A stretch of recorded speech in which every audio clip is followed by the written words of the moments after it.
मोदी जी को तुम गाली बकते हो? हमने गाली तो नहीं दी। हाँ हमने हाँ ऐसी तो हमने गाली तो नहीं दी। मजाक न करना, ये हिंदुस्तान है, मजाक न करना। गाली दे दो, अच्छा नहीं होगा फिर।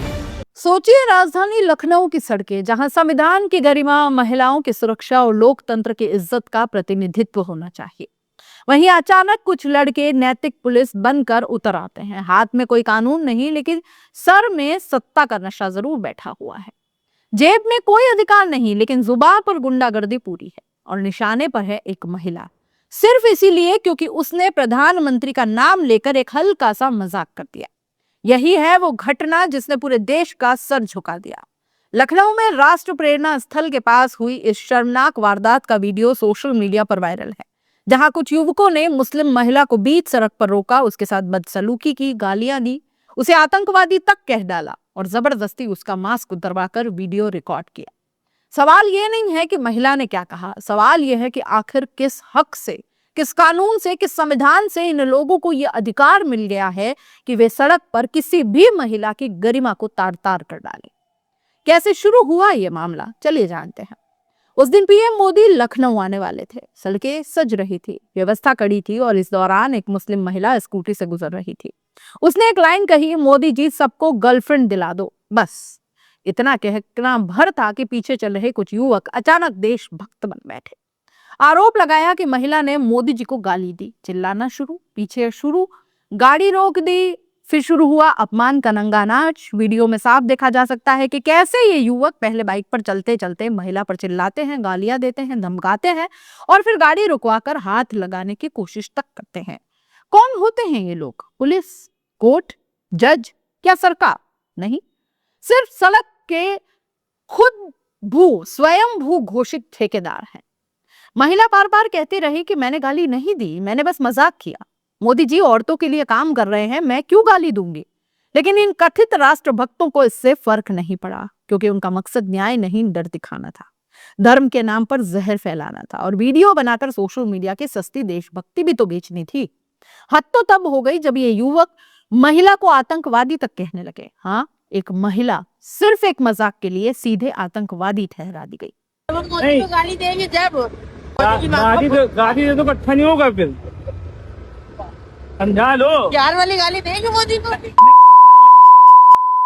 जाएंगे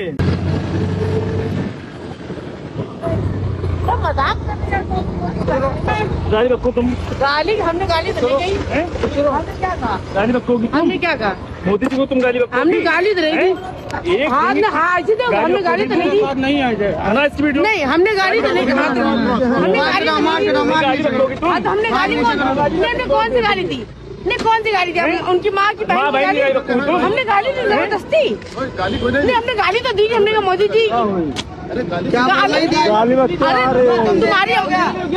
अरे भैया हमने गाली माँ को गाली दी, बहन को गाली। मोदी जी एक मोदी जी से कहा अपनी औकात में ना, समझी? तुम भी अपनी औकात में ना भैया। खाली हमने कौन सी गाली? हमने माँ बहन की गाली दी, तुम बताओ। गाली तो दे ही नहीं, मजाक कर रहे थे हम। हमारी औकात कैसे? हमने गाली तो साले आतंकवादी हो। हम आतंकवादी हैं? और क्या भैया हमने कोई गाली ही नहीं दी, हम क्यों गाली देंगे उनको? वो हम औरतों की सेवा करें, हम गाली देंगे?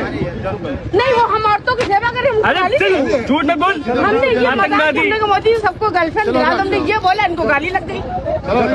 हमने तो सिर्फ मजाक किया। मजाक न करना, ये हिंदुस्तान है, मजाक न करना। क्या ये है नया भारत, जहां नाम देखो, कपड़े देखो और ठप्पा लगा दो कि ये आतंकवादी है, ये राष्ट्रद्रोही है, ये राष्ट्रद्रोही है या ये दुश्मन है? ये कैसा जहर है? क्या संविधान ने ये अधिकार दिए हैं? क्या कानून ने ये स्वतंत्रता दी है?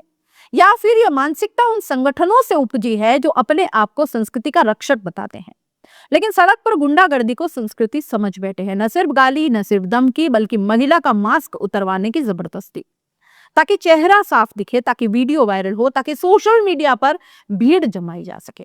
ये सिर्फ बदतमीजी नहीं, ये नीचता पर हमला है, ये अपराध है, ये मानसिक बलात्कार से कम नहीं है। जानकारी के मुताबिक जिन युवकों पर आरोप है उनके नाम दीपक, आकाश और प्रियांशु है। वीडियो वायरल हो चुका है, पूरा देश देख रहा है, लेकिन यूपी पुलिस की ओर से अभी तक कोई ठोस आधिकारिक कार्रवाई या बड़ा बयान सामने नहीं आया। क्यों? क्या महिला की इज्जत सिर्फ किताबों में लिखी लाइनें हैं? क्या संविधान सिर्फ भाषणों में पढ़ने की चीज रह गया है, या फिर दूसरों को देशभक्ति सिखाने वाले ये ठेकेदार अब कानून से ऊपर हो गए हैं? यदि किसी ने वाकई अभद्र टिप्पणी की होती तो कानून था, एफआईआर थी, कोर्ट था, लेकिन यहाँ कानून नहीं, लिंचिंग मानसिकता चली। ये सोच है कि हम हिंदुस्तान है, हमारी ही चलेगी, हमारे खिलाफ बोलोगे तो सड़क पर सजा देंगे। यानी लोकतंत्र नहीं, भीड़ तंत्र। संविधान नहीं, जूते चप्पलों वाला कानून। आज कुछ संगठनों और कट्टर मानसिकता ने यह माहौल बना दिया है कि दोस्ती पर शक, बातचीत पर शक, साथ बैठने पर शक, अब तो मजाक करने पर भी शक है। हर चीज को धर्म के चश्मे से देखना, हर बात को मुसलमान हिंदू में बांटना, और फिर देशभक्ति के नाम पर खुलेआम बदमाशी। लेकिन याद रखिए, देशभक्ति गाली देकर नहीं साबित होती। राष्ट्र प्रेम किसी महिला को अपमानित करके नहीं दिखाया जा सकता, और पीएम मोदी का सम्मान भी किसी महिला को सड़क पर घेर कर गालियां दिलवाने से तो नहीं बढ़ेगा, बल्कि घट जाएगा। आखिर कब तक?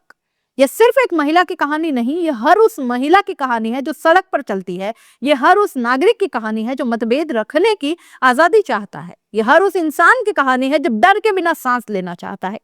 आज ये महिला थी, कल कोई और होगा, और परसों शायद आप भी हो सकते हैं, आपके घर की कोई महिला। अगर मजाक पर यह हाल है तो आलोचना पर तो क्या ही होगा। अगर मुस्कान पर हमला है तो आवाज पर कैसा वार होगा। और अगर संविधान चुप रहा तो इतिहास भी क्या कहेगा। आप इस शर्मनाक घटना पर क्या सोचते हैं? अपनी राय कमेंट बॉक्स में जरूर लिखिएगा। जाते जाते चैनल को लाइक, शेयर और सब्सक्राइब जरूर दीजिए। क्या यह कानून का राज है या भीड़ का तंत्र? कमेंट में अपनी राय बताइएगा, क्योंकि सवाल सिर्फ एक महिला का नहीं, पूरे लोकतंत्र का है। नमस्कार।